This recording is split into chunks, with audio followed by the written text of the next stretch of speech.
3 jours après la comparution du leader du Front Polisario, Ibrahim Ghali, devant la justice espagnole, pour faire l'objet d'une enquête sur les crimes qui le hantaient, la tension s'est intensifiée entre Rabat et Madrid, cette fois sur la position de l'Espagne sur le conflit du Sahara marocain. Pour la première fois, le Maroc a adressé un avertissement officiel à l'Espagne concernant ses positions hostiles au dossier du Sahara, position que Madrid a publiquement déclarée après que les États-Unis d'Amérique aient reconnu le Sahara marocain. Karima Boniech, ambassadrice du Maroc à Madrid, a estimé que la crise actuelle révélait les motivations et les plans cachés de certains cercles espagnols, qui insistent encore sur la volonté de nuire aux intérêts supérieurs du royaume. Depuis la restauration du Sahara marocain en 1975. Dans un communiqué, le diplomate marocain s'est demandé si les récentes déclarations du ministre espagnol des Affaires étrangères étaient une erreur personnelle, ou si elles reflétaient les intentions réelles de certains cercles espagnols hostiles à l'intégrité territoriale du royaume, cause sacrée de le peuple marocain et toutes les forces vives de la nation.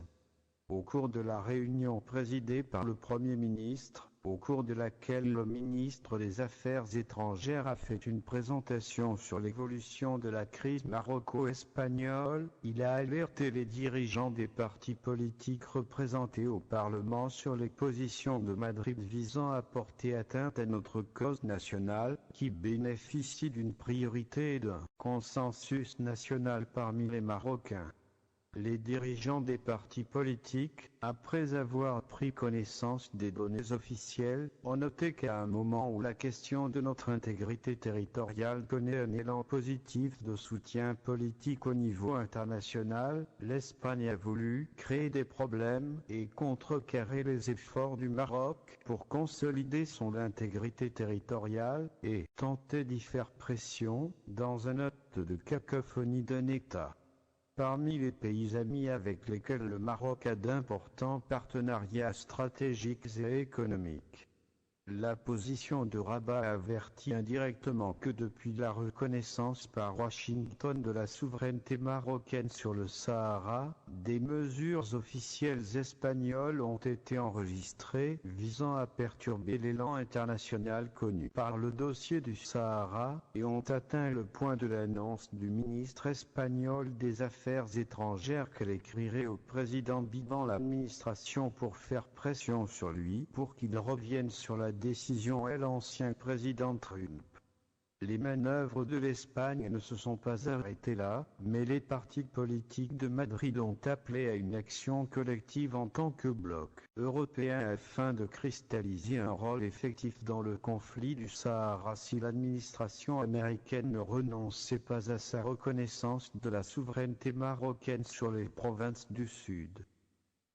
L'Espagne a rejeté tout changement de position de l'Union européenne sur le conflit du Sahara, après que le Maroc a appelé l'Europe à s'engager dans la dynamique positive dont a été témoin le conflit, après que le pays le plus puissant du monde a reconnu la souveraineté du Maroc sur son Sahara.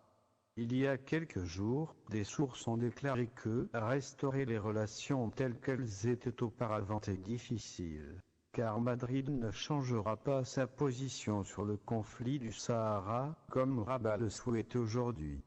Elle a souligné que Madrid rejette les pressions marocaines pour un changement de position de l'Union européenne sur le conflit du Sahara, après que les États-Unis ont reconnu la souveraineté marocaine sur ce territoire contesté.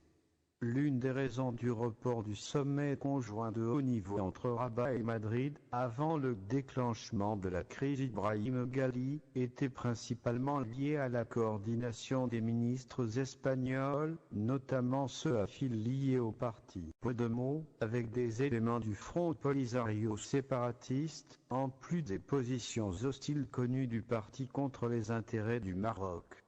Mardi prochain, le leader du Front Polisario comparaîtra devant la Cour suprême espagnole lors d'une audience à distance, où il fera l'objet d'une enquête depuis l'hôpital où il se trouve. Le Maroc a menacé d'escalader contre l'Espagne si Brahim Ghali ne se conformait pas aux autorités judiciaires. Dans le même sens, Nassé Bourita a déclaré: si l'Espagne pense que la crise peut être résolue en éloignant cette personne, Ibrahim Ghali, avec les mêmes mesures, cela signifie qu'elle cherche à empoisonner l'atmosphère et à exacerber la crise ou même